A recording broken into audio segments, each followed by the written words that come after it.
โอเคสบายดีมื้อนี้เฮาอยู่ที่ Japan Open Air Folk House พว Museum กมิวเซียมมื้อสิพาไปทัวร์ตะลุยเกี่ยวกับอ่าบ้านเก่าเมืองแก่ระดับ300กว่าปีของญี่ปุ่นเดี๋ยวสิพาไปเบิ่งว่าสิย้อนไปในสมัยประวัติศาสตร์ว่าเพื่อนญี่ปุ่นในตอนนั้นมันเป็นจังได๋เดี๋ยวเราสิพาไปเบิ่ง ไปเบิ่งเนาะอันนี้เป็นแผนที่ทางหลัง ก็จะว่ามีเฮือนอยู่ประมาณ23แบบสมัยนั้นแต่ละบอนของญี่ปุ่นมันจะมีเฮือนต่างกันนะเข้ามาต่างมาอยู่นี่เพื่อให้เป็นมิวเซียมเดี๋ยวเฮาสิพาเลาะไปเบิ่งแต่ละบอนว่ามันเป็นจังได๋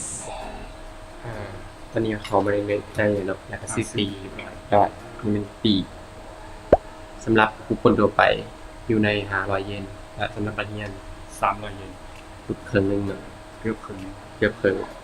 อันนี้เป็นคนบุคคลทั่วไปแล้ว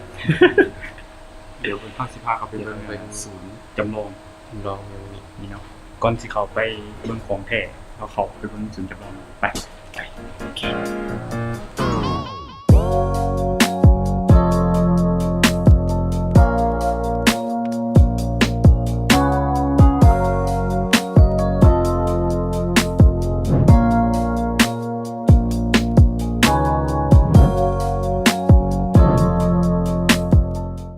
แล้วที่เห็นอยู่ในนี้เนาะก็คือโครงสร้างและโครงหางของเรือนในสมัยนั้น ซึ่งจะมีหลังคาที่ใส่หญ้าที่หนาประมาณ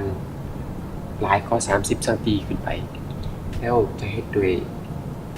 ทั้งหมดนี่จะเฮ็ดด้วยไม้อย่างเดียวแล้วก็เสือกที่เฮ็ดด้วยมาจาก เฟื่อง เป็นเฟืองแน่แล้วก็เป็นสายเสือกหลักการ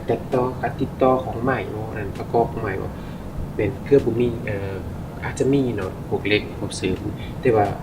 ในสมัยนั้นแท้ๆบ่มีเลยเนาะถ้าไม้เพิ่นลักษณะว่าไม้ขัดเอามาขัดเกี่ยว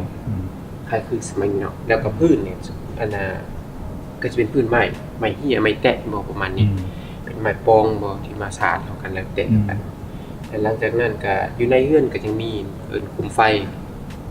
อยู่ในคุมไฟเนาะภาษาลาว สไตล์เฮือนอยู่ลาว แม่นสมัยนั้นเป็นแต่ว่าส่วนลาวอยู่แล้วอยู่ลาวมันจะเป็นเรือนห่าแต่นี่สิเฮ็ดติดดินแต่ถ้าไผผู้ใดอยากเห็นคล้ายๆนี่อยู่ภาคเหนือของลาวยังมีอยู่ บางชนเผ่าก็ยังดำรงชีวิตแบบนั้นอยู่ แม่นก็สิคร่าวๆประมาณนั้นโครงหางของเรือนสมัย300 ปีก่อนหน้านี้ อันนี้เนาะมีวิธีการคัดไม้ของญี่ปุ่นสมัยนั้นเบิ่งนี่จะมีการควัดทางในอย่างนั้นนะแล้วก็คัดไม้โดยที่เกือบบ่มีเหล็กอีหยังเสริมอยู่ข้างในเลยโดยการใส่ไม้คัดไม้ซื่อๆแล้วอันนี้ก็เป็นเครื่องมือในการเฮ็ดเรือนของคนญี่ปุ่นสมัยนั้นมันก็มีเลื่อยมีเสียมมีซิวอ่ะ พอดี คนตีขวานมีน้ำเพียงอย่างเงี้ยก็ได้เครื่องมือในการก่อสร้างต่างๆก็เป็นประมาณนี้เครื่องมือในการเฮ็ดเวียกในการเฮ็ดเรือนของคนญี่ปุ่นสมัยนั้น เห็นเนาะสมัยนั้นในการพานะหรือว่าสิ่งช่วยเหลือในการเฮ็ดไร่เฮ็ดนาของคนญี่ปุ่นเนี่ยแม่นเขาใส่ม้าซึ่งม้าจะไม่ได้รับอิทธิพลหรือว่าได้นำมาจากประเทศจีนก็คือว่าในศตวรรษที่4หาศตวรรษที่5ซึ่งนำเข้ามาแล้วม้ามันจะมีลักษณะต่างก็คือมันเป็นตัวตุยขาสั้นแต่มันมีแรงมี power หลายฉะนั้นทางคุณจะเลยเอาความที่มันมีแค่หลายไปซื้องานในหลากหลายสมมุติว่าเฮ็ดนาเฮาเฮ็ดไร่บ่คนคือคนของพานผู้พานป่าอันนี้มันตูเล็กที่ขอไปเพื่อจะเอาเครื่องใส่ เพื่อขนไป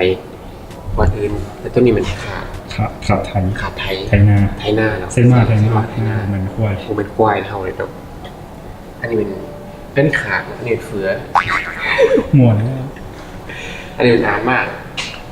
แต่หลังจากนั้นเท่าพิลึกอย่างนึงเหมือนจะไม่ได้บทสปอร์ตแต่อ่านมาที่นำมาสารไข้โค้งกันมา พิเศษสังเกต นี่อันประหารนั่นแหละ ประหารโฮสนะของฐานเป้ากันมา มุรีปานเนาะ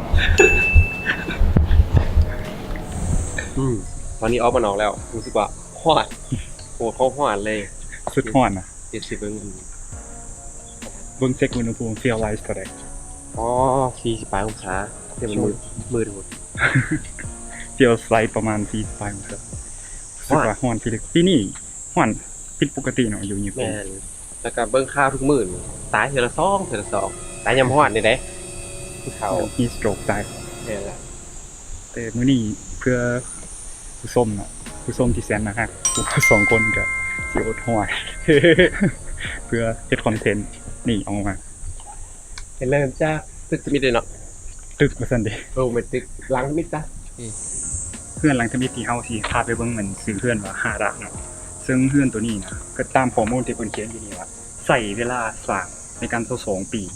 และใช้เวลาในการหาใหม่เพื่อมาสร้าง20ปีหมายความว่ารวมๆแล้วประมาณ42ปีเพื่อสร้างตัวแบบจำลองหลังนี้มา ซึ่งเพื่อนตัวนี้นี่แม่นอันเพิ่นตามข้อมูลนี่แม่นสมัยนั้นแม่นเพื่อนของคนรวยเนาะซึ่งเป็นเพื่อน2ชั้น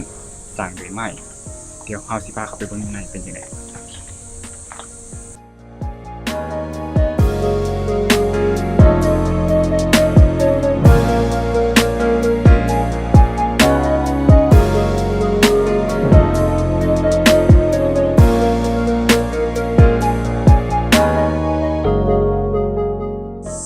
หลังจากขี่เลาะมาหลังที่2เนาะมันจะเป็นเขินอิงภาษาอังกฤษแต่ภาษาลาวคล้ายๆคือแบบเป็นบ้านพักสมัยนั้นเนาะตะกี้นี่แม่นเขาเอิ้นว่าการขนย้ายตัวมาขนส่งตัวมาเพื่อจะไปในการอกช่วงหรือว่าเป็นเอิ้นว่าประมูลขายมาแล้วเป็นบ่อนพักเช่าของตัวมาแล้วก็ผูกขายมาแล้วก็ยังมีสมุไรอ่า ตัวตะกี้นี่มันเขาเคิ้นย้ายมันอยู่ในภาคเหนือของญี่ปุ่นเนาะจะมีระหว่างอิวาเตะเก่งแล้วก็ฟุกุชิมะเนาะหลังที่ว่าเฮาไปเมื่อกี้นี่นะจะมี volunteer เนี่ยอันน่ะอธิบายเฮาว่าอันหลังตัวนี้มันบ่อนพักเช่าระหว่างตัวม้าและคนแล้วอันจะเป็นคอกละ7ตัวซึ่งอันน่ะคนกับม้าคือว่าอยู่นำเรือนเดียวกันเลย แล้วเพื่อเป็นการเบิ่งแย่งม้านั้นได้ใกล้ชิดนี่ก็คือว่าเขาเจ้าจะมีวัดพักของคนเลี้ยงม้าและก็ม้าที่ใกล้เคียงกัน และบ่อนคนที่นอนเนาะแล้วก็มันจะเป็นมีบ่อนนั่นน่ะเตาไฟเพื่อ ไฟ เตาไฟเพื่อออกออกหรือว่ามาผิงไฟนั่นแหละเพราะว่าฟุกุชิมะผิงไฟ เพื่อว่าฟุกุชิมะกับอิวาเตะเป็นนั่นภาคเหนือของญี่ปุ่นนี่แหละมันหนาวอยู่เลยเนาะเพื่อกันรักษาอบอุ่นความอบอุ่นทางกายให้คนเลี้ยงม้าแล้วก็ม้าซึ่งนี่นั่นเขาว่าอธิบายก็คือว่าเพื่อเฮ็ดให้ตึกหรือว่าบอสเซาหาดนั่นว่า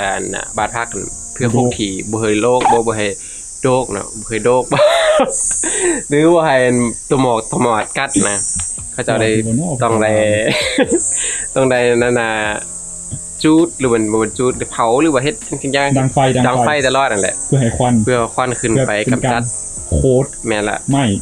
บ่ เป็น ให้ cover เนาะ cover เป็น ไม่ cover ต่างๆบ่ให้มัน เบอร์มัน เปหรือว่า ตาม โดก เวลา มันจะมีประมาณนั่นแหละ ที่เข้าไปเมื่อกี้นี่หลังนี่ก็เป็นอีกส่วนหนึงของการพักควันโอเค หลังจากที่ย่างมาก็2-3หลังแล้วก็ผ่านมาไปเจอห้องน้ำเอิ้นว่า open air with บ่แม่นนะ open air toilet นั่นนี่เนาะก็คือว่าห้องน้ำอันออกเลยเป็นห้องน้ำเล็กๆน้อยๆแหละอยู่หน้าบ้านเลย อยู่หน้าบ้านเลยอันนี้คันภาษาสำเนียงก็คือคุ้มวิทแห้ง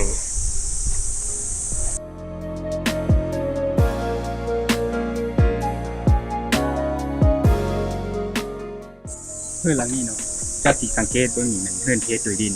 เพราะว่าเมื่อกี้เฮาไปพาไปเบิ่งเฮือนเทศโดยไม้มา2-3หลังตัวนี้มันเฮือนเทศโดยดิน แล้วก็อยู่ในยันนั่นเป็นเฮือนของ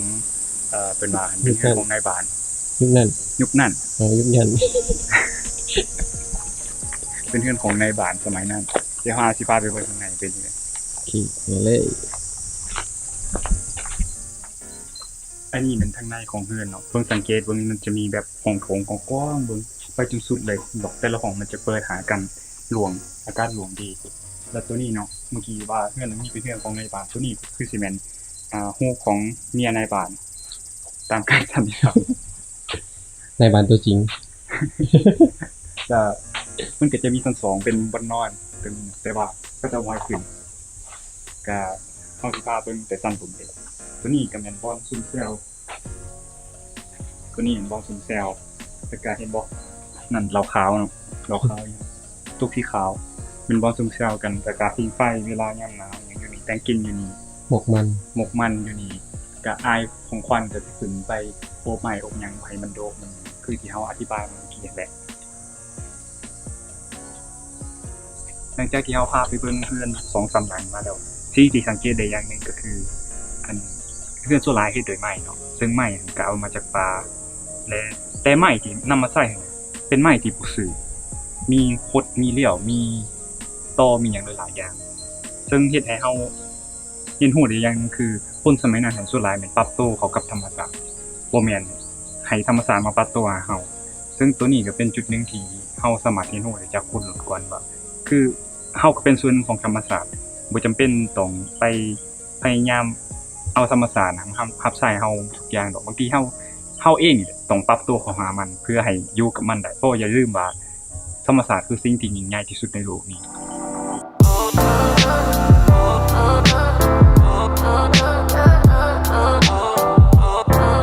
เฮือนอันนี้จะมีลักษณะพิเศษคือว่าก่อนสิเข้าไปเฮือนหลังใหญ่แล้วอยู่หน้าเฮือนจะมีคอกหมูบ่เลี้ยงหมูอยู่ในนี้เลย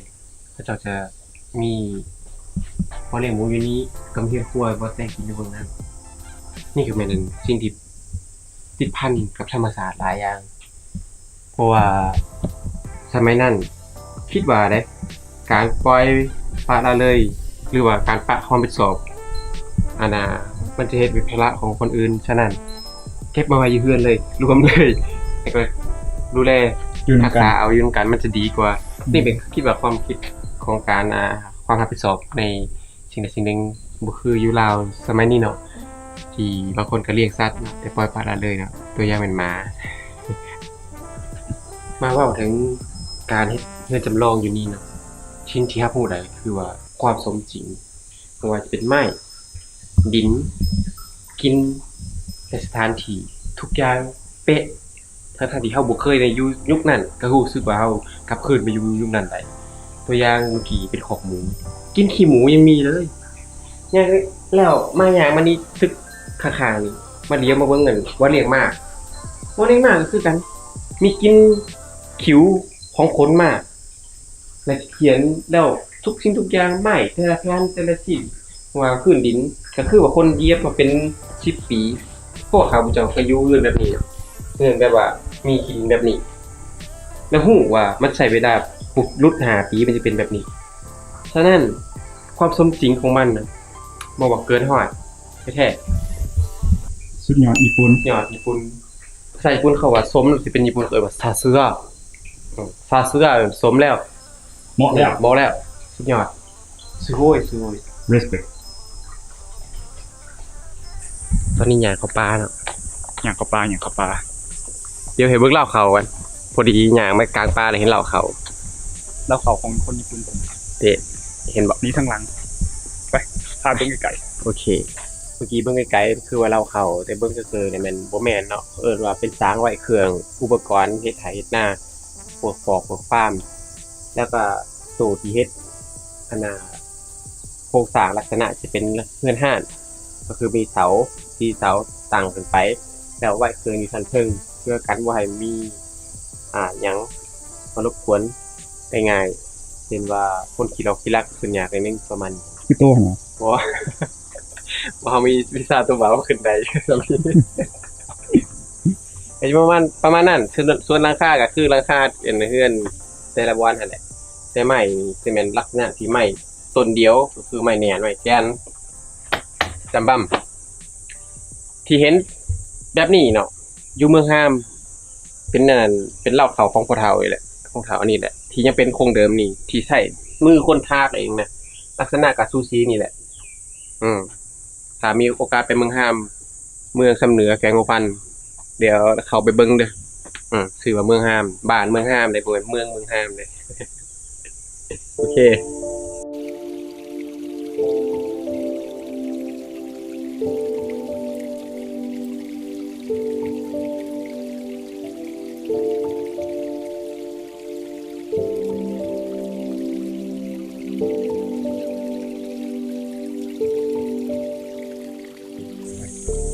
หลังจากที่ย่างมาประมาณ12หลังที่ผ่านมา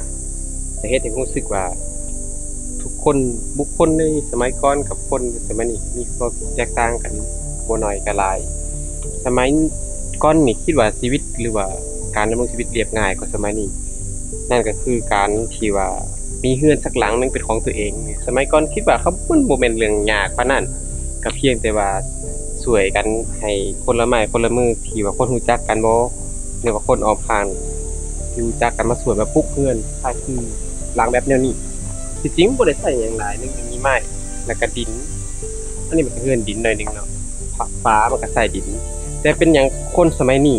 เป็นหยังทุ่มเทชีวิตทั้งชีวิตเกือบว่าครึ่งชีวิตอาจจะเป็น30ปี20ปีเพื่อจะหาเงินก้อนหนึงมาซื้อเฮือนเบิ่งแล้วมันค่อนข้างที่ทับซ้อนและก็ยุ่งยากกับชีวิต ถ้าเป็นไปได้อยากให้คนน่ะเราคิดพิจารณาเบิ่งเนาะว่าตัวเองสิ่งที่อยากได้มันยากบ่คันยากเฮ็ดให้มันง่ายก็เป็นได้บ่จำเป็นต้องเป็นเรือนที่หรูหราดอกคือแต่บัดนี้ก็เป็นเรือนที่อยู่เย็นเป็นสุขแหละ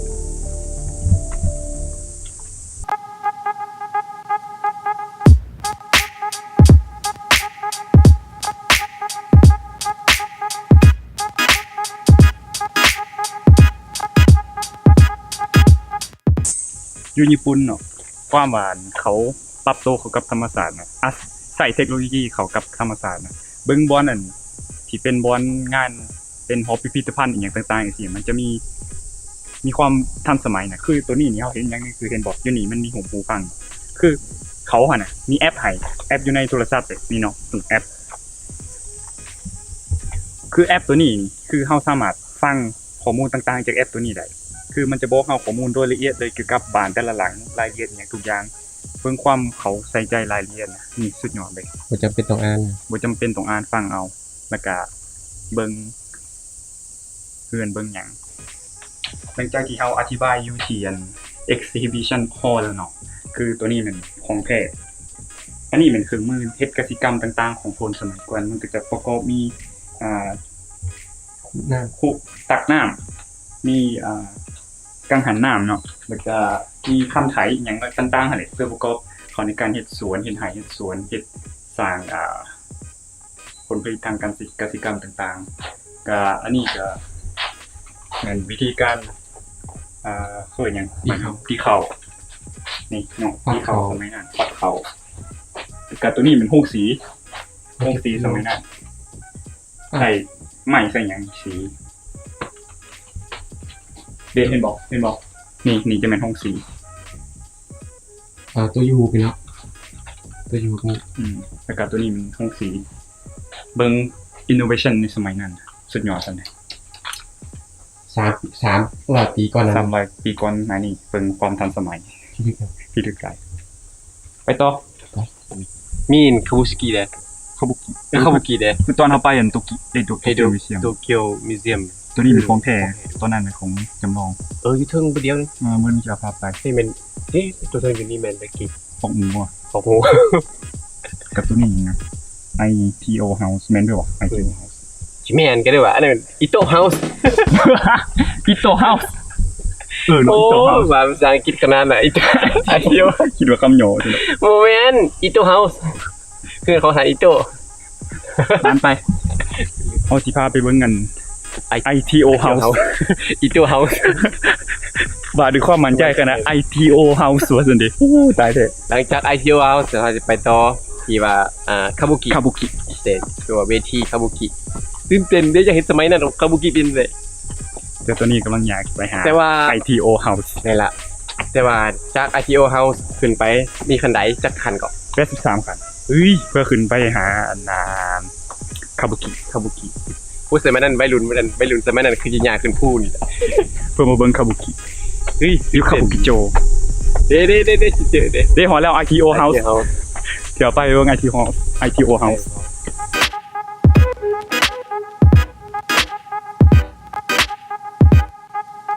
โอเคบัดนี้เฮามาฮอดแล้วเนาะคือสังเกตเบิ่งเมื่อกี้เฮาผ่านมาหลายเดือนแล้วเฮาบ่ทันได้อธิบายตัวนี้บ่นี่ตัวนี้นี่เบิ่งไกลๆอันนี้เป็นบอนไซคันผมของมันคนสมัยนั้นน่ะเวลา ก็เจ้าคนที่เขาเฮือนกับเอาขนมใบหนึ่งเลยสิ่งเนี้ยก็ไปในเฮือนซึ่งเฮือนตัวนี้นะก็เป็นเฮือนในยุคของสมัยเอโดะเป็นเฮือนของนายบ้านตามที่อ่านเบิ่งข้อมูลมา เป็นเฮือนของนายบ้านแล้วก็พวกที่เฮ็ดอาชีพเกี่ยวกับพวกกสิกรรมต่างๆพวกเฮ็ดงานปั่นงานเผาพวกเฮ็ดทานจะเป็นเฮือนสไตล์ประมาณนี้แหละช่วงประมาณปี1600กว่าๆช่วงสมัยเอโดะเนาะเฮือนจะเป็นประมาณนี้ หลังจาก เจ้าที่เขาไปเบิ่ง ITO House มาบัดนี้สิพาไปเบิ่งคาบุกิต้องขึ้นคันได้ไป83คัน พายมาแล้วจะขันละ10ปลายคัน อันนี้เนี่ยดิบแท้ดิบบา ลุยตลอดอ่ะ ลุยตลอด แองอันนี้ตะลุยเจ็บแป้งของแท้ โอเค หนึ่งอย่างจุ๊บเนาะทานมาแล้ว ทานแล้ว 3กันพอแล้วบัดนี้โว้คาบุกิ ตั้งหนัง อันบอนตั้งหนังคนเบิ่ง ดี คาบุ ดี กิ โรงหนังสมัยก่อน เป็นบอกข้างหลัง อันนี้เป็นตั้งหนังเนาะนี่แล้วมา โรงคาบุกิ คุณโฮงอยู่พี่ ปิด ปิดเนาะ นี่ปกติเขาจะแสดงอยู่เวทีนี่คาบุกิใครมีโอกาสมาแนะนำให้มาเลาะนี่เนาะเพราะว่ามันมีอีหยังประเภทหลายอย่างให้เบิ่ง แม่นยกเว้นพวกที่มักสาวๆบ่ค่อยเห็นหรอก อันนั้นแนะนำไปทะเลครับ เอ้ย